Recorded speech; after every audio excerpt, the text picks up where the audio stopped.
नमस्कार मंडळी, तुम्हा सर्वांचं कुक हाऊस मराठी या मराठी यूट्यूब चॅनलवरती खूप खूप स्वागत आहे.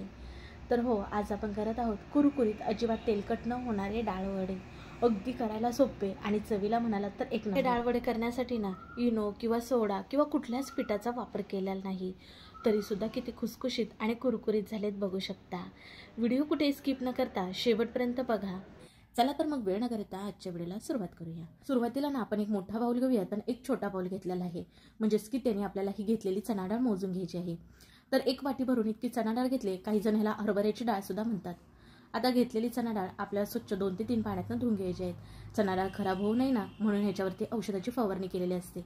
त्यामुळे आपल्याला चोळून 2 ते 3 पाण्यातून चणा डाळ ही धुवून घ्यायची आहे.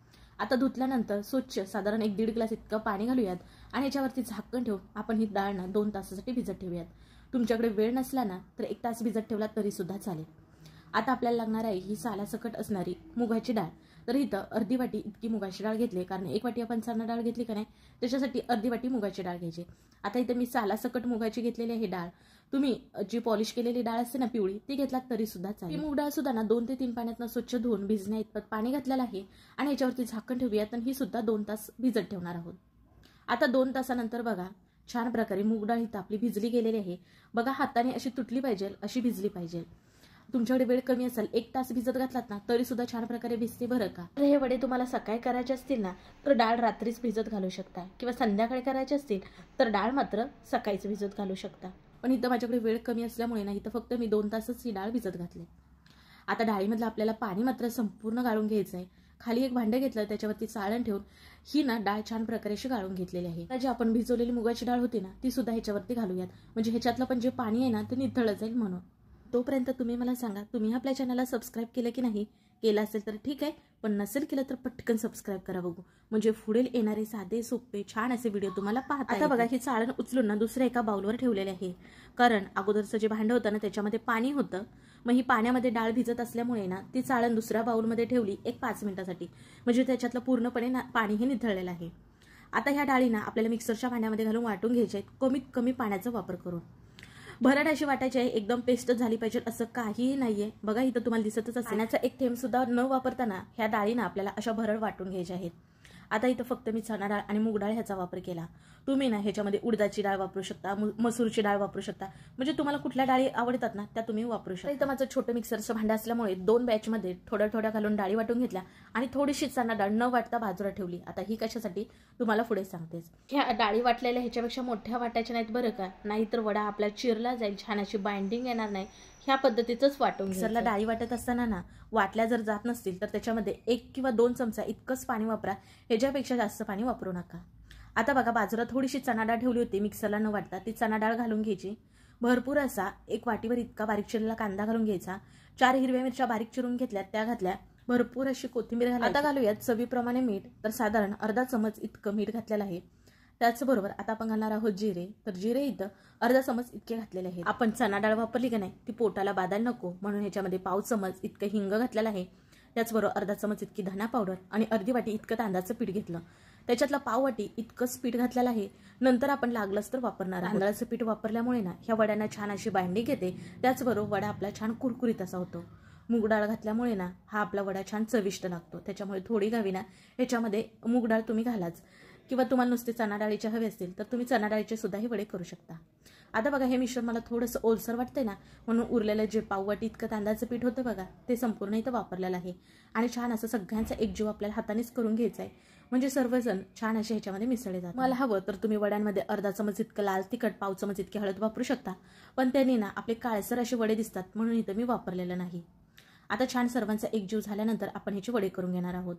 तर तुम्हाला कितपत वडा छोटा मोठा हवाय त्या आवडीनुसार तुम्ही करू शकता, पण इथं जरा मध्यमच साईजचे वडे करून घेत आहेत, छोटेच, कारण असे छोटे वडे तळायला सुद्धा वेळ लागत नाहीत, छान आतपर्यंत तळले जातात. आपण बघा थोडी चणा डाळ ही अख्खीच वापर, कारण ही अशी चणा डाळ अख्खी दिसायला छान दिसते आणि चवीला सुद्धा खूप छान लागते. बघा छान एकसारखे असे आपल्याला इथं वडे करून घ्यायचे आहेत. एकदम करायला सोपे आहेत, काहीच अवघड नाही, किंवा हे मिश्रण आपल्या हाताला चिटकत सुद्धा नाही.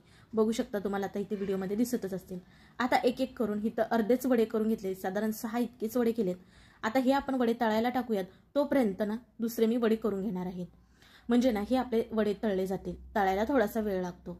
आता तेल हे अगोदरच गरम करायला ठेवलं होतं. तेल छान असं गरम झालं म्हणजे थोडासा पिठाचा गोळा टाकून बघायचा, तो लगेच वरती आला की तेल गरम झाले असं समजायचं. आता एक एक करून आपण वडा हा तेलामध्ये सोडणार आहोत. एका वेळेस किती मावतील इतके तुम्ही सोडू शकता. गॅस सुरुवातीला फास्टच ठेवायचा आहे. हे तेलामध्ये छान असा वडा सेट झाला की आपण पलटी करून घेणार. आपला बिघडू नये किंवा तेलामध्ये फुटू नये किंवा तेलकट होऊ नये याच्यासाठी तुम्हाला हिथं मात्र एक काळजी घ्यायची आहे. ते म्हणजे ना, तेल चांगलं कडकडीत गरम असावं. हा वडा तेलामध्ये टाकल्यानंतर ना लगेच सेट होतो. जर तुमचं तेल गरम नसेल तर ह्या वड्यांमध्ये आतपर्यंत तेल शिरलं जाईल आणि वडा हा तुमचा फुटला जाईल.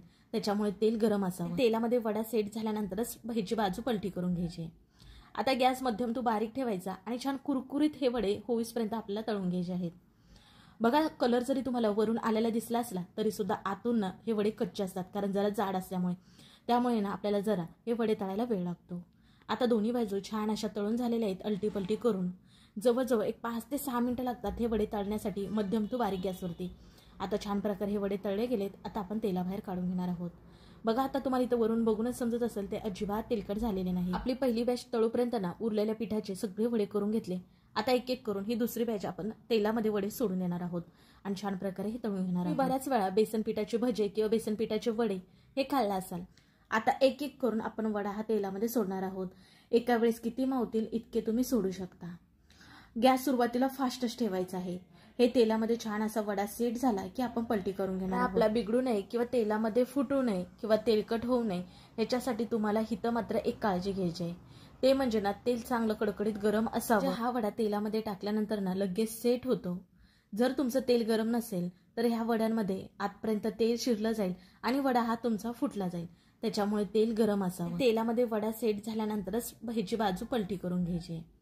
आता गॅस मध्यम तो बारीक ठेवायचा आणि छान कुरकुरीत हे वडे होईसपर्यंत आपल्याला तळून घ्यायचे आहेत.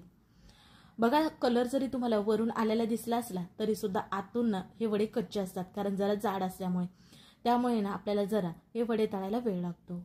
आता दोन्ही बाजू छान अशा तळून झालेल्या आहेत. अलटी पलटी करून जवळजवळ एक 5 ते 6 मिनिटं लागतात हे वडे तळण्यासाठी मध्यम तो बारीक गॅसवरती. आता छान प्रकारे हे वडे तळले गेलेत. आता आपण तेलाबाहेर काढून घेणार आहोत. बघा, आता तुम्हाला इथं वरून बघूनच समजत असेल ते अजिबात तेलकट झालेले नाही. आपली पहिली बॅच तळूपर्यंत ना उरलेल्या पिठाचे सगळे वडे करून घेतले. आता एक एक करून ही दुसरी बॅच आपण तेलामध्ये वडे सोडून देणार आहोत आणि छान प्रकारे हे तळून घेणार आहोत. बऱ्याच वेळा बेसन पिठाचे भजे किंवा बेसन पिठाचे वडे हे खाल्ला असाल, पण हे चणा डाळीचे तुम्ही वडे कधी खाल्लात का हो? खूप छान होतात. अगदी कुरकुरीत खायला लागतात. म्हणजे अगदी जेवणासोबत तुम्ही हा वडा घेतलात ना तर 2 घास जास्त जेवल्याशिवाय राहणार नाही, इतका छान लागतो. किंवा संध्याकाळच्या चहाच्या वेळेस बघा, आपल्याला काहीतरी हवं असतं, मग त्यावेळेस तुम्ही सकाळीच ही डाळ भिजत घालून चहाच्या वेळेस तुम्ही असे वडे करून घेऊ शकता. हे वडे अजिबात तेलकट होत नाही. बघा, अगोदर जेवढं तेल घातलं होतं ना पॅनमध्ये तेवढंच तेल इथं उरलेलं आहे. तुम्हाला इथं दाखवलंच. सर्व आपले वडे तळून झाले. आता वडे तळले, मग त्याच्याबरोबर मिरची तर असायलाच हवी ना, तर छान प्रकारे मिरची सुद्धा तळून घेतली. सांगायला गेलं ना तर तळणीच्या पदार्थामधला मला हा डाळ वडे आवडतात, कारण ना हे अजिबात तेलकट होत नाहीत. आता बघा, मी जेव्हा हातावर हा वडा चोळून दाखवला तेव्हा तुम्हाला समजलंच असेल अजिबात तेलकट झालेला नाही, अजिबात हाताला तेल लागत नाही. आता आवाज सुद्धा ऐकला का, किती कुरकुरीत असे वडे झालेत आणि आतपर्यंत छान प्रकारे असे शिजले गेलेत, म्हणजे कुठेच कच्चे राहिलेले नाहीत. त्यामुळे ना मध्यम तो बारीक गॅसवरती छान कुरकुरीत होईपर्यंत तळून घ्यायचे. फास्ट गॅसवरती वरून रंग छान येईल पण आतून मात्र कच्चे होतील. त्यामुळे ही मात्र तुम्हाला काळजी. हे डाळ वडे करायला ना अजिबात वेळ लागत नाही.